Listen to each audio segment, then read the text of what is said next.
So next, I would like to welcome Ann Stars to come forward. She is co-founder and president of Family Care International, which is an NGO that is dedicated to making pregnancy and childbirth safer in developing countries.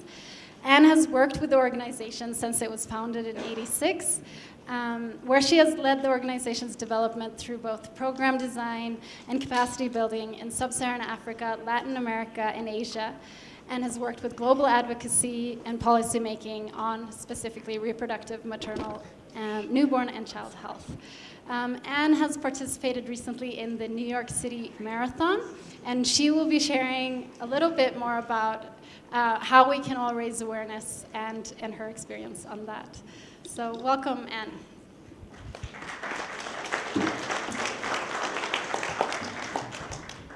Thank you very much, Julia, and thanks for giving me this opportunity to share a little bit about my experience. I was asked specifically to speak about running the New York City Marathon, and specifically about what I did, which was to do it as a fundraiser and as an awareness-raising activity. I've been a runner for a long time. This was the second time I've run the marathon. The first time was 10 years ago, after 9/11.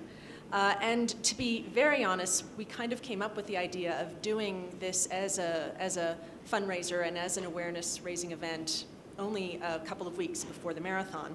We used the website CrowdRise, which many of you nod or don't nod, shake your heads. Are you aware of this? CrowdRise it's actually a for-profit enterprise that was set up. I actually don't know that much about it, but it's a very versatile, flexible mechanism where individuals who are committed to a certain cause can put up very quickly a web page and then send out through various social media an announcement or a message appealing to a range of audiences to make contributions and to raise awareness. And so we did this. We set a fairly modest fundraising goal, which we exceeded within the first 36 hours of a message going out. So we then doubled the goal, and we exceeded that, which was a very welcome result.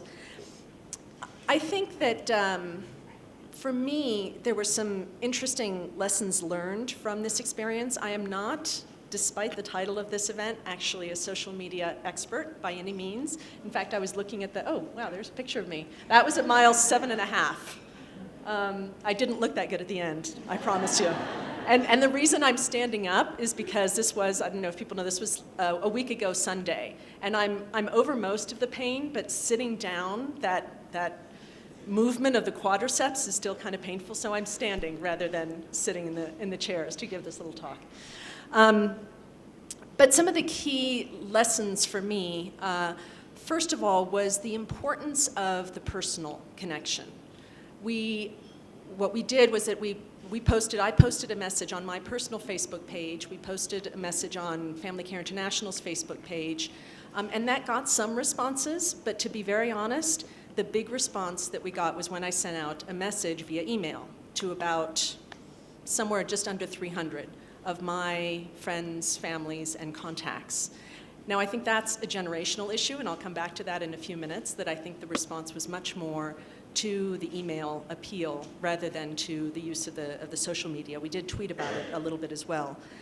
But I think a key element was in framing the message around this outreach and linking the cause that we were talking about to the personal experience. Because one of the things that I said in the message was that training for and running the New York City Marathon requires tremendous determination, sacrifice, and a tolerance for pain.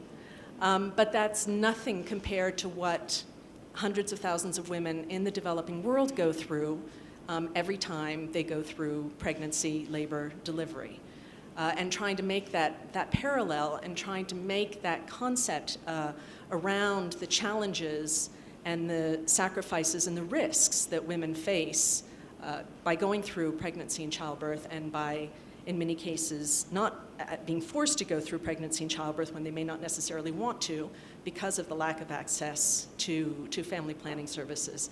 That making that message a little bit more personal, bringing that link to me, to someone that many of these people knew, helps to personalize it and helps to, I think, make it more something that people could, an issue that people could relate to.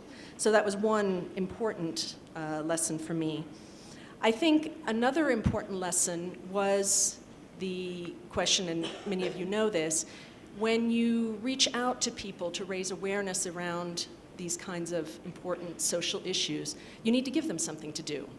You need to give them an opportunity to express a view, to make a donation, to join a team, which is something we're going to do next year. We're actually going to create a running team for the marathon. At least I'm hoping. My staff said they were interested, and some other people said they're interested. When the time approaches and when the training starts to happen, we'll see whether that commitment really comes through. But I think that, again, that issue of that element of the challenge of making it not just something that you can push a like button on your Facebook page, but that actually even being able to write a message back or to post something is helpful. But then having at least the possibility of another action that they can take was really helpful. I think the third key message for me, and I alluded to this earlier, was around this issue of the generational divide in the types of social media that we use and how people access it. As I said, the response that got the most, or the outreach mechanism that got the most responses for us was an email. Good old-fashioned. Isn't that funny? How long has email been around? Not that long, but in this day and age, it certainly is old-fashioned. When they first had the introductory slide up for me, and it had the @NM_stars, I was like, what is that? And then I realized, oh my God, that's my personal Twitter address, which I basically never use. I tweet sometimes through Family Care International's Twitter account, but I never do it through my own. So I'm not that oriented towards the social media. I'm the mother of a couple of teenagers, and they use it certainly a lot more than I do, and use all these mechanisms that I don't even really understand how they work. I do use Facebook with my daughter, because whenever she's angry at me, she unfriends me on Facebook. So that's a really useful tool for me. But I think that there's a lot that can be done around social media, but I also do think we need to look at it critically and look at what is the impact on concrete outputs. What are the deliverables? What are the measurable outcomes of using social media? If we're trying to raise awareness, I think that's something that we can do through the social media, through Twitter, Facebook, many of those other mechanisms that I can't really name. But I think we need to look at, and I think we don't do often enough in the advocacy and communication field, to say, so what are we actually trying to achieve with the use of these mechanisms? And how can we, what are the more creative ways with use of video, with crafting messages, with crafting visuals that are highly effective, that are going to get people engaged? And I think that key thing of getting people to relate to what it is that we're trying to communicate about.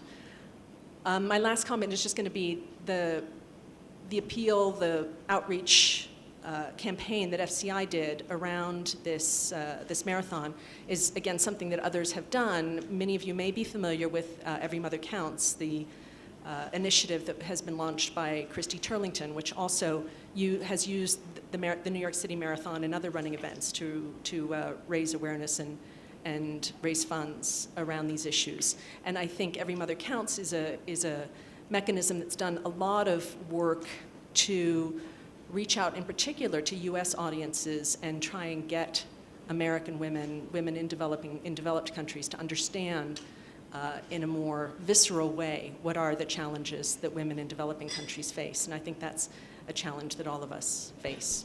Thank you.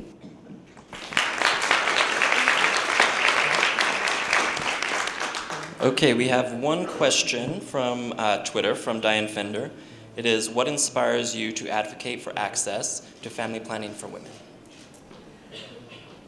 That's a great, I was really hoping that nobody was going to ask me what my time was in the marathon, so.